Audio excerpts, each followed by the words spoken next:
Hello, everyone. We're here to talk about a new data statistical center established by the U.S. Centers in Puerto Rico. And we have some special colleagues from the Census that are here to talk about what is this center about and why it's so important for Puerto Rico, for research, and for data, and for having informed policymaking on the island. So why don't we all introduce yourselves, and we'll start talking a little bit about this new data center. Sure. I'm Ron Jarmin, Deputy Director of the Census Bureau. Lorena? Thank you for having us. I'm Lorena Molina-Irizarry, Senior Advisor for Puerto Rico and Data Equity at the Census Bureau. Thank you. I'm Nick Orsini. I'm the Associate Director for Economic Programs at the Census Bureau. So, Ron, talk a little about this center. What is this center, and why is so special to have it here in Puerto Rico? Well, so the Census Bureau and then other federal statistical offices around the country have been operating what we call federal research data centers for about 30 years now. And these are locations where researchers can get access to the confidential microdata that the Census Bureau, the Bureau of Labor Statistics, the National Center for Health Statistics use to produce their statistical reports. So you look on our websites and you see various statistics. Well, there's individual level data on households, on businesses that underlie those statistics. The value of using those data to do research is huge. And so 30 years ago, we started it first in Boston and then grew this network around the country, mostly at major universities, but also at a lot of Federal Reserve banks.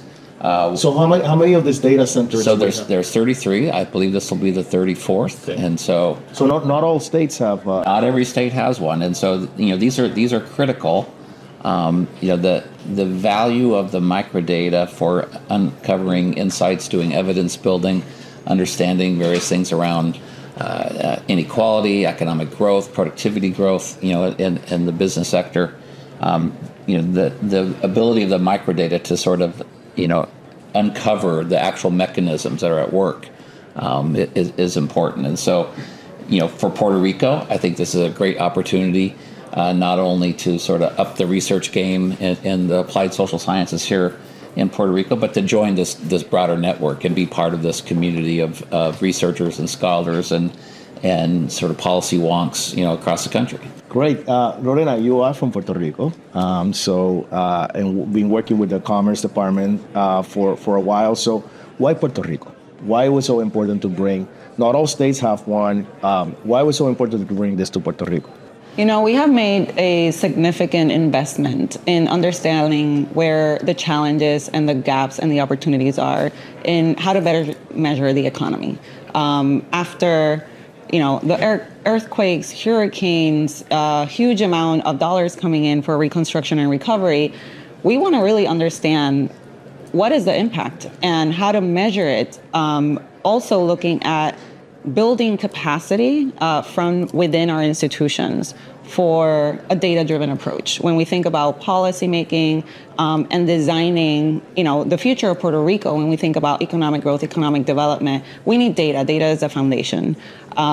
So as we think, how can we help as a federal government in bringing not just the Census Bureau, but a whole government effort to this work? We identify a key priority, which is data governance and statistical capacity building. And that, became part of a much broader initiative called the Economic Dialogue, which we've been working for several years now in understanding how do we connect the dots between the federal government, state, local government, academic institutions, the private sector, nonprofit, the social sector, and understanding where are those gaps and how we can best enable with data. And this Federal Statistical Research Data Center is just one of many investments and efforts, initiatives that we are making a real investment in providing Puerto Rico with the resources and the tools, but also the networks and the knowledge base that we have stateside, and really bring Puerto Rico into the fold.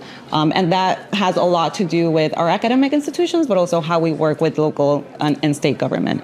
Nick, why don't you talk a little bit about, give me one or two examples of a professor or an NGO benefiting from a center like this, and based on your experience in other places. So just an example, projects could be brought to the center from internal professors, researchers looking to do research, but they could also be brought in by nonprofits or other government agencies. We currently have projects with the Bureau of Economic Analysis, the Bureau of Labor Statistics, and the Census Bureau conducting research on trade and looking at goods and services, imports and exports across different demographic characteristics of the importers and exporters. So that's just one example of a project.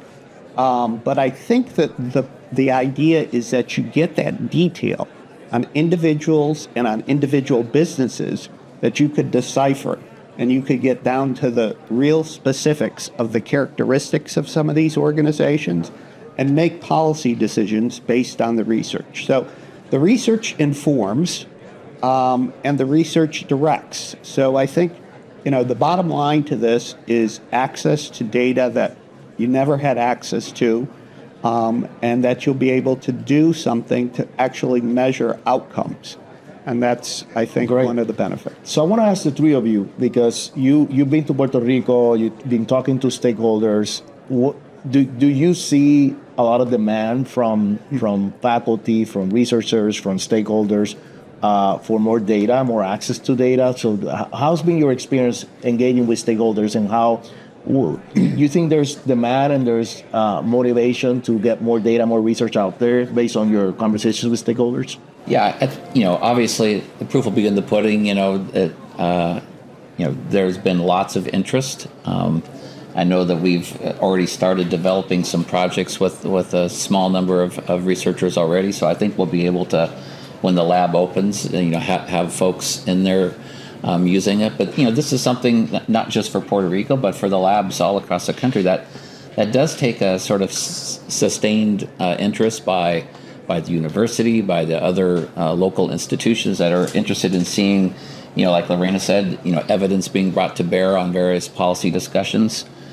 So this is something where this is a partnership between the Census Bureau, the other statistical agencies, and the academic institutions and other organizations in Puerto Rico to make this a success. I think the key thing here is that not only is there interest on the island in Puerto Rico, but I think there's interest stateside in understanding things in Puerto Rico as well. So I suspect that not only will we be able to find a number of researchers here in Puerto Rico, but I think there'll be some folks stateside that'll want it. That's a great point, right? That access there's a lot of people in the diaspora in the States that want to also study what's happening in Puerto Rico, the impact of policies. So it's a sort of a broader network that this. Nick, you were going to ask. And one of the things about the data in the Research Data Center is that it is timely.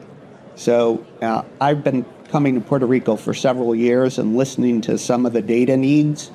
And in many cases, the data is old. It is, vintage 2020, 2012. So you're working with old data, trying to analyze current activity with vintaged data. This is timely data. This is up-to-date data. This is as new data as is out there. So that's a good, you're basing decisions on current activity rather than something that happened 10 years ago. That's great. Lorena, so what's been the initial reaction? I mean, you obviously are in touch with a lot of the stakeholders. What's been the initial reaction when you have talked to them about this center so far? There is a huge level of interest and certainly appetite for not only access to data, but also collaboration across sectors in being able to understand socioeconomic demographic characteristics of Puerto Rico and how society, communities, and businesses have been impacted in the last several years. Moving forward, the FSRDC really provides a pathway and the infrastructure from a data perspective, but also from a collaboration space in a secure environment where we can better measure. Why Puerto Rico, you asked earlier. Puerto Rico has all the characteristics that many rural and underserved areas of the population are in the States. So I see Puerto Rico as this use case, right? If we can solve problems in Puerto Rico, we could potentially extrapolate those learnings and solve many of the similar problems from an economic perspective in the States. So it's a learning, process that I think could be uncovered, especially with the research that could be applied elsewhere.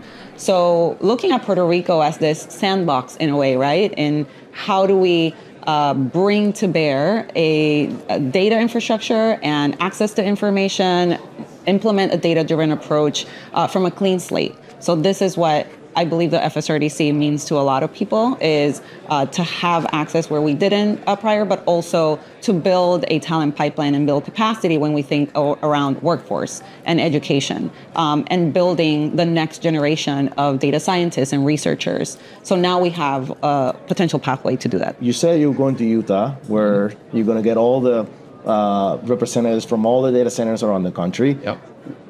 Tell me what are you going to say about the new center established in Puerto Rico to all those data center representatives? Well, one of the things, so we operate these RDCs as a partnership with the academic institutions and the federal, stat agency partners.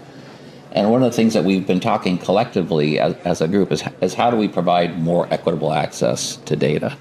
And so we've been looking at trying to find ways to increase access to underserved institutions stateside like HBCUs and other minority serving institutions.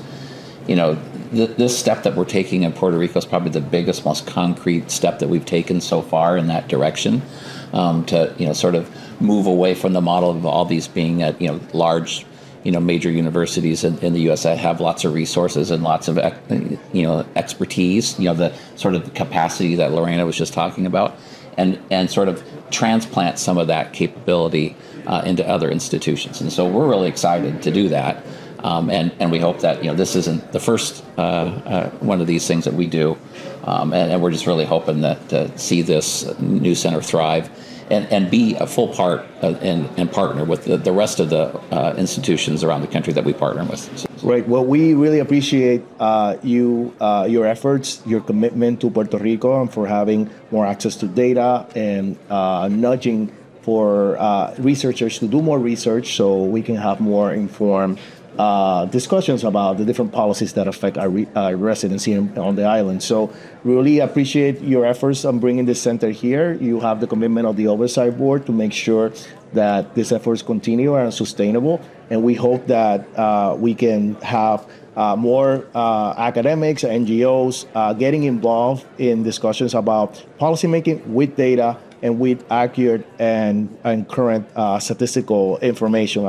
So we thank everyone for listening, and we'll keep everyone posted on the next steps on this center over the next couple of months. Thank you.